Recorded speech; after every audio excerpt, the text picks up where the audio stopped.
Welcome to the MultiFamily Deal Lab podcast, where we dissect a deal before your eyes and ears so you can discover the strategies and tactics that got each deal to the finish line. Strategies and tactics that you can put in your own toolbox to get you to the closing table. From sourcing the deal, raising, due diligence to the property takeover, MultiFamily Deal Lab shows how you too can get the deal done. And now here's your host, David Lindahl. Welcome to Deal Lab. This is Dave Lindahl. My special guest today is the one and only Graciela. How have you been? We've been hanging in here, Dave. It's a crazy world out there. Where are you right now? I'm in San Antonio, Texas. San Antonio was just on the news this morning. 115 degrees. Is that what it is down there now? Yes, we're in a heat wave here. So we're staying in no matter what, So first of all, thanks for coming on to the Deal Lab. And I want to, Graciela started with us way back in 2006. She went to a big Learning Annex event. A Learning Annex is where Trump used to speak, Tony Robbins used to speak, I used to speak. They had these big stages of 10, 20, 30,000 people. And then we all had back rooms with anywhere from 200 to 900 people. So at that particular event, they gave me a room that fit 900. And I think about 150 were in my room. Graciela was wanted to get to watch somebody else, but they were full and had a big line out front. So she looked in my room and saw the empty seats and thought, well, I'll just go in there. And the rest is history, right? Exactly. So then I guess I said a few things that made sense. Did her first deal. Tell the story about the flying down to Texas for your first deal. That's got to be like one of the best investor stories. You told us in that seminar you had to go to Texas. I was thinking, oh, my goodness. You're from San Francisco, by the way.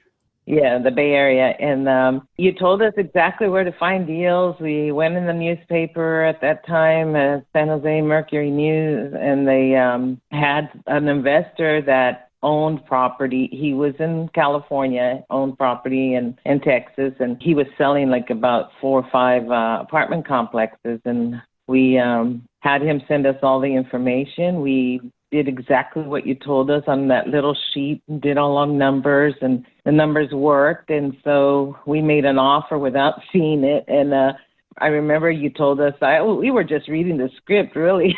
I think your book, it was perfect. And at that moment, there was no turning back. We decided we had no choice but to go forward and make this happen. And so at that time, we went ahead and made the offer, and I got on the plane. I told the broker exactly what you said.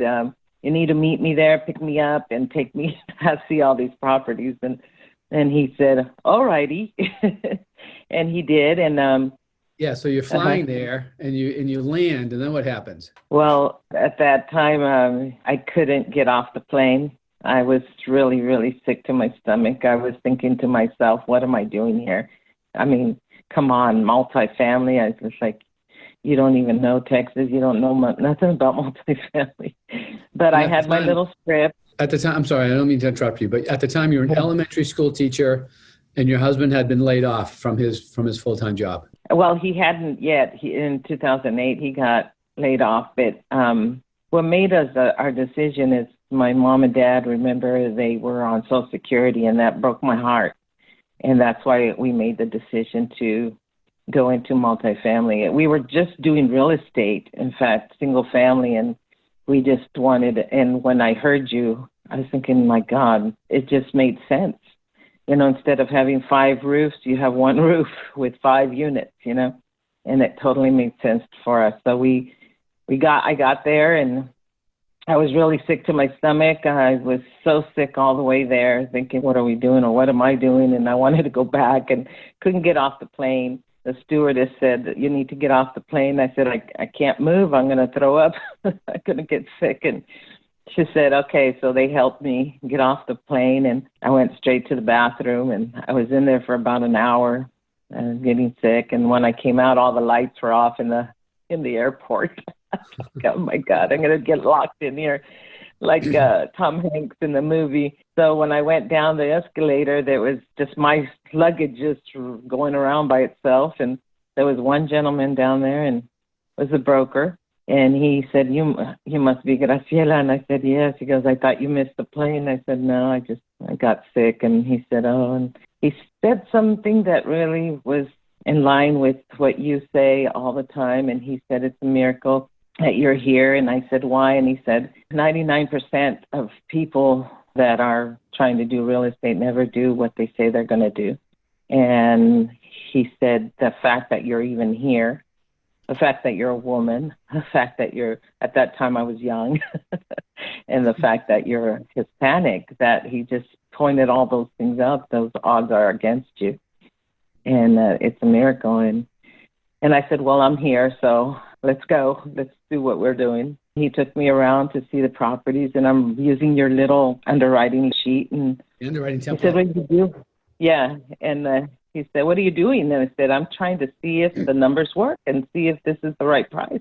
And of course, I'm saying exactly what you have in your book. And he said, well, what do they say? And I said, no, it's not the right price. And he said, well, what is the right price? And I told him the price. And then he said, okay.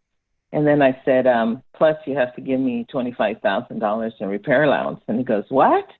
And I go, well, we went, you saw all the repairs needed, and either you can do them or you can give me the $25,000 at closing. And he said, okay. And that was it. That was our first property, 16 units. Unfortunately, I still have it, and I unfortunately. I still have it because it was our cash flow. I think after 1 year, I almost cried because I couldn't believe we were making almost as much as I was as a school teacher. It was one little property, and I thought, oh, my goodness. Now I bought it for $225,000. Of course, I didn't have to put any money down because he gave me the $25,000 at the closing. And we fixed it up, but it always kept giving us cash flow. It's now worth $1 million, that little property, and it's giving us good cash flow from $6,000 to $7,000 a month. Wow, that's really good from a small property like that. Yeah, I only took the equity out once, but just a little bit, just to help buy another property, but not too much.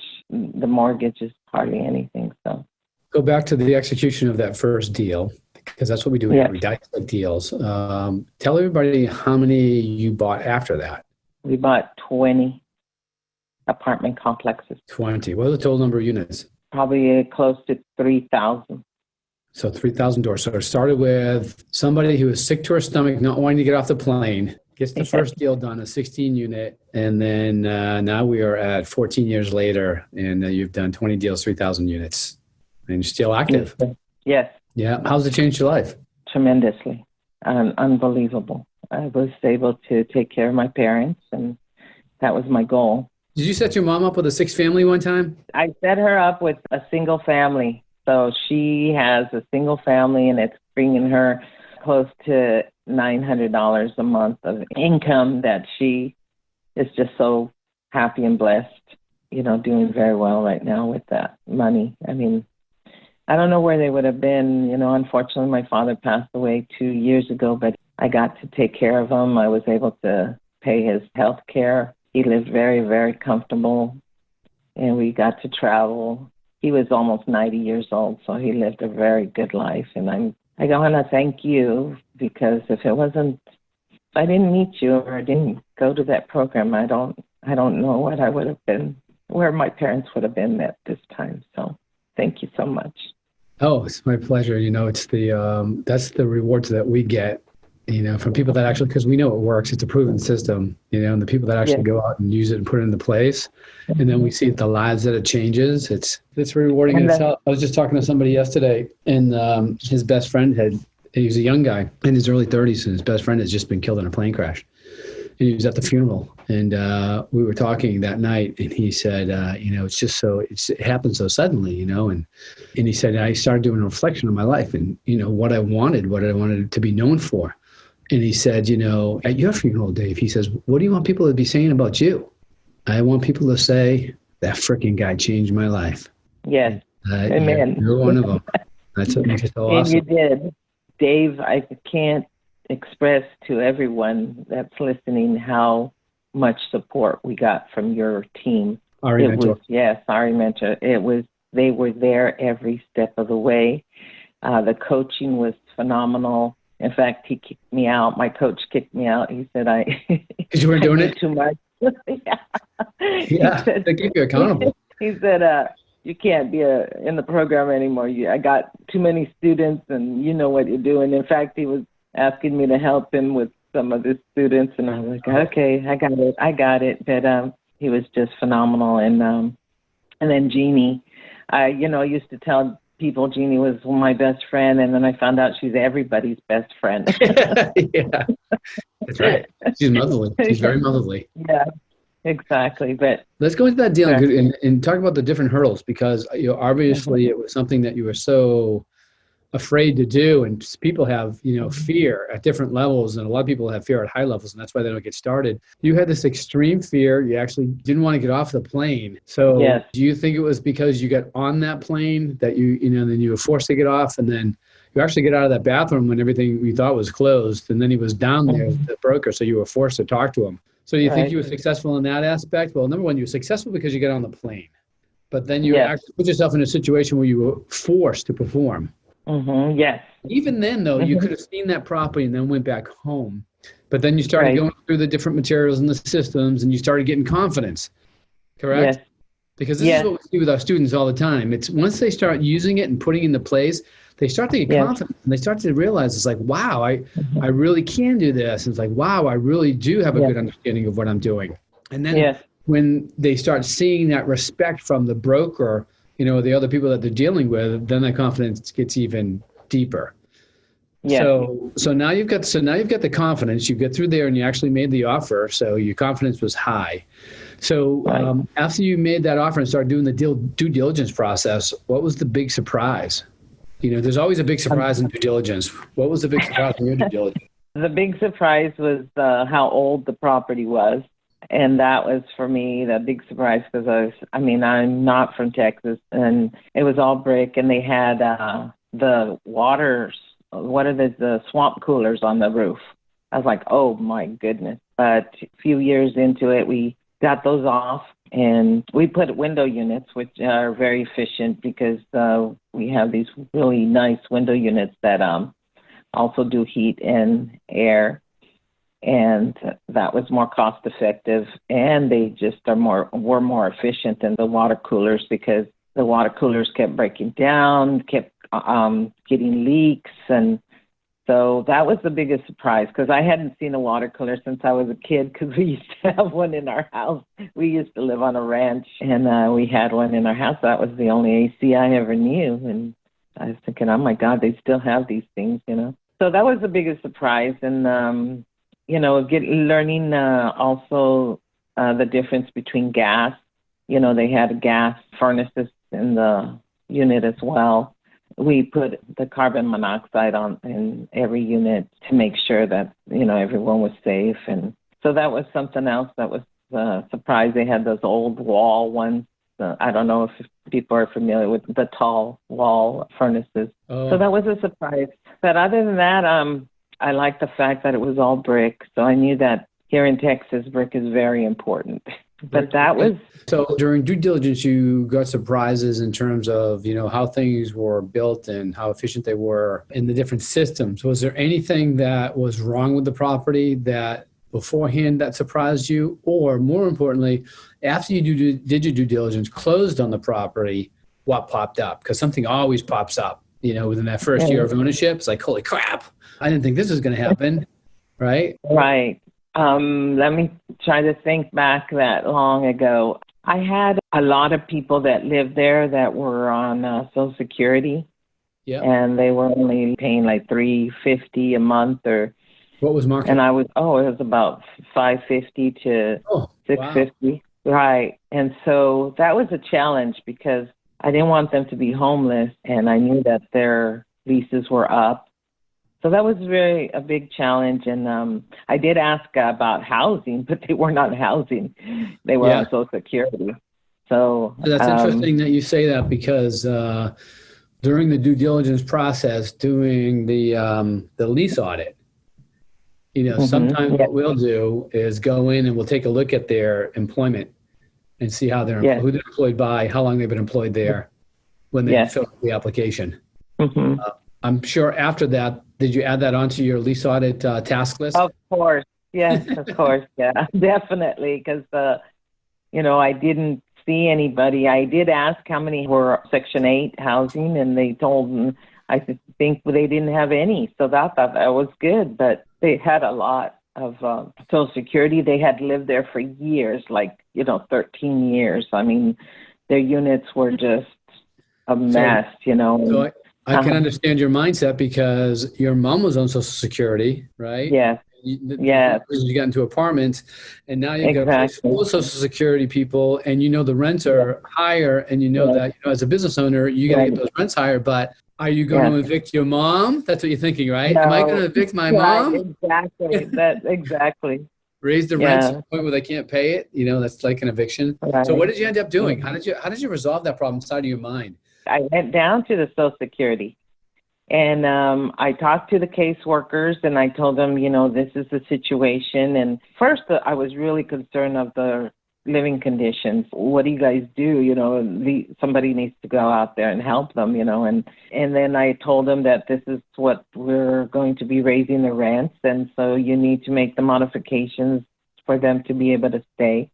And they did. I cannot believe it. They did. And I told them, and I need to see, I'm going to give you 1 month to help them clean their unit. And because they were all elderly, and, Are you saying that you had the previous owner? You told the previous owner that it needed to make modifications prior to closing? No. It was after we closed that I went to the Social Security and told them, these are the new rents, and we need somebody to go and help these people clean their units, or we're going to do a non-renewal. And they did. I just can't. And there was about 5 of them. And then those 16 units, that's a big number. And I just pretty much trying to advocate for them, so they did. And we raised the rents only $100 to $450 instead of $350. Mm-hmm. But then, with the years, we kept raising them $25, $50, during the year until we got. Now we're renting them for about $900 to $1,000. Yeah, $900 to $1,000 a unit. That's the beauty of emerging markets. It is, and that's your key. You just said the key word. That's what has made us successful. I'm serious, Dave. If it wasn't for that emerging market, I don't know where I would have been. Because what happens is, even when a property, for any reason, you can't get it stabilized, or really challenging. If you are in an emerging market, the equity is just amazing, and that is so important. It keeps you out of trouble, the emerging market. For a lot of mistakes. Oh, yes, it does. And, we're very fortunate that we learned enough from your program not to make too many mistakes, but we have encountered our own challenges. But that emerging market has really given us the tools, or whatever, the miracles that we needed. Starting out and buying in emerging markets is really good because, your biggest mistakes are going to be in your first deals, and hopefully you go through the training and your mistakes aren't big mistakes like mine were, but they're smaller mistakes. But they're still going to happen typically within your first 3 to 5 deals, the majority of them. Right. And if you buy an emerging market, that emerging market itself, the appreciation that you get in that market is the remedy. The rents rise, the appreciation rises, your equity rises, and before you know it, this deal that looked like it's turning into a dog actually turned into a gold mine. And then, the smart investor learns from their mistakes, and they continue to become a better investor. But it's the people that start buying in emerging markets, not realizing they're emerging markets, and then they all of a sudden they get this. They think they have the Midas touch, where they think everything they touch turns to gold, and they get into a seller's market phase 2, and they don't realize they're there. Where the whole thing's going to turn around, within the next year or two, and they're stuck with a whole bunch of properties, and before you know it, their Midas touch is gone, and so are their properties. The bank takes the majority of them back. So you went from that property, a 16 unit, to what was your next property? It was 108 units. And where was it? In the same market. Was it with the same broker? Did that broker bring in the next deal? No. We were following your program on how to find deals. And at that time, we looked at LoopNet, and this property just sort of came up, and it said seller finance. And that was the key at that time because, again, I'm a school teacher, right? Who's going to give me $1 million, right? or what lender is going to give me $1 million to buy a property? So this broker was from California. The owners were from California. And so we did the numbers, and the numbers worked. And because of you, we were able to raise the money. It was $2.2 million. He wanted $1 million down. So how much was the raise? It was $1 million raise? $1 million raise, sir. Where did you And get that? of course, that was for our acquisition fee as well, and the other costs and stuff. So what was amazing is that because you had me on stage a couple times, a lot of people came and asked me, questions. And to this day, I have students calling, and I always try to help them as much as I can. I'll bend over backwards for them. And, I feel very honored that at that time I try to raise money at some of your events, and it was amazing that all these investors gave me $1 million. So you found, like a lot of students do, you found at the live events that there are actually people in the room with some deep pockets, and they were looking to learn how to invest as well, but looking to invest in other people's deals. Yes. The power of being on a stage. So you came onto my stage. I love the story about the fact that you just couldn't, you wouldn't get off the airplane, and that's why I brought you up, because so many people have so much fear, and I like them to look at you and say, my God, if she couldn't even get off the airplane, she had that much fear, if you can do it, I can do it. Right. So but by being up there, though, you get exposed, people get a sense that they know you, they get your story, and then they approach you afterwards. And you were smart to say, hey, I'm creating a list of investors. And if you know what I'm doing, want to know what I'm doing in the future, then, come on my list. And then you let them know what you're doing in the future. They fill out the accredited investor form. But for anybody else, the opportunity to get on a stage and just speak about anything, it has to do with real estate, because that's what you're looking for, and tell people what you do. You want to take advantage of it when you can. Your local real estate investment group, your meetup groups. I know there's a lot of family offices out there. At one point, I was paying $15,000 for 15 minutes. So I could get up and talk about emerging markets just for 15 minutes, because I knew that at the end of that 15 minutes, the 400 people in that room, I was now known. I didn't have to go out and try to network with everybody, which I hate to do anyways.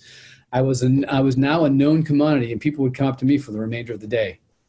And that's what the power of the stage does. So anytime you get the opportunity to go up there, if you're at a meetup group or a real estate investment club, and they have, some of them call it the swap, or, you talk about what you have.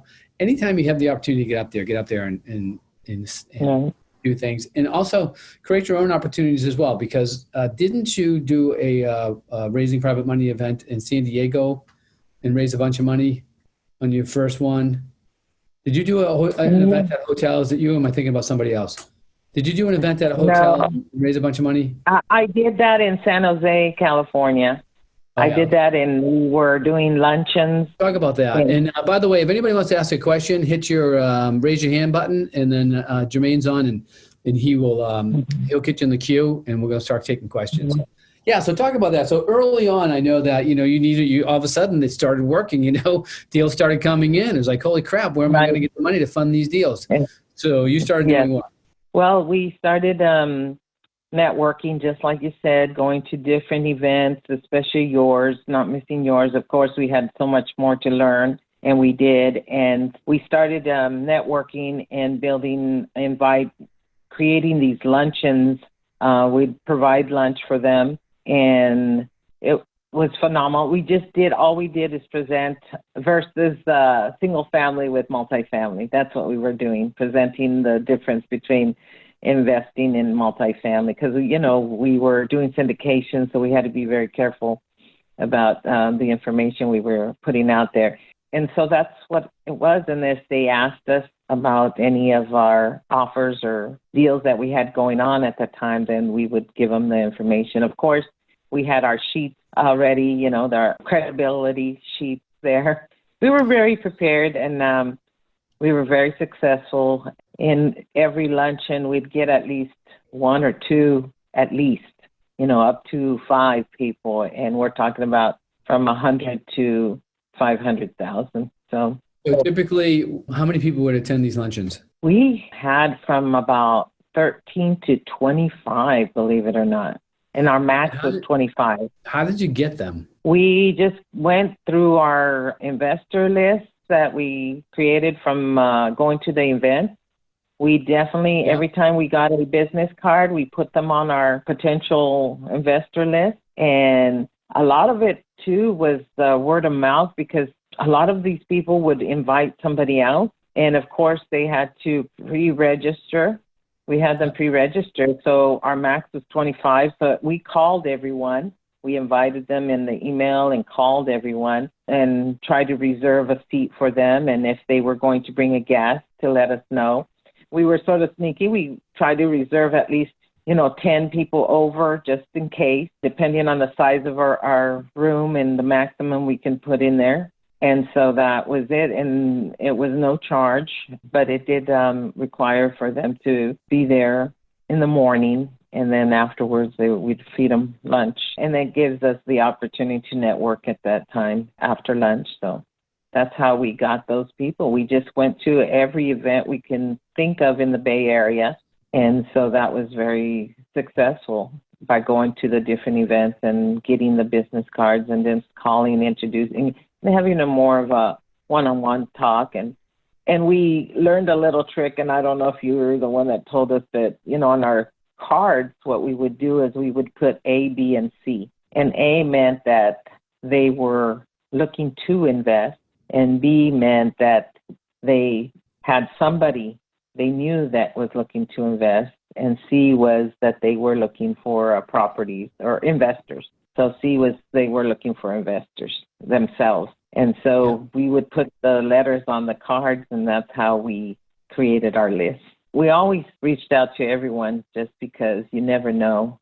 50% of the people that say they're going to give you money won't, so you don't know which 50% they're going to be. So you got to reach out to them all. Yes, exactly. Right. So, all right, listen, we're at the top of the hour, and I've actually got to be in another meeting. So I want to thank you, Graciela, for coming on. It's always a pleasure to talk with you. We've got to talk on the side as well. We haven't done that in a little bit. And say hello to everybody down there for me. And to everybody out there, you got homework. You got to get yourself into 2 networking situations. Right now with coronavirus, it's virtual events or maybe very small social events with family members that you might know. And then the other thing is to what's your dog's name? His name is Tiny Tim. He was a runt. And when we bought him, they had to call him Tiny Tim. So now he stayed with Tiny Tim. How's your babies doing? They're doing good. Well, let me tell everybody the other 2 homework. So the other 2 homework is you got to get yourself, put yourself 2 offers in. So, we talked about how to get those offers in earlier during the call. But yeah, my kids are great. The twins are 4 now, and my son is 2. Amazing. That's amazing. I know. That's good. I wish, this coronavirus is keeping us all away, but our prayers are with everyone. Coming out to Boston. When it breaks open, coming out to Boston, we'll have a barbecue. Well, definitely. Yeah, I love Boston. But you take care, and everybody, thank you for having me on, Dave. Thank you, Graciela. I'll talk to you soon. You've been listening to the MultiFamily Deal Lab podcast, where the deals get done. If you'd like to learn more, visit davesfreebook.com. And don't forget to leave a 5-star rating and review, and hit that subscribe button so you don't miss an episode. Thanks for listening.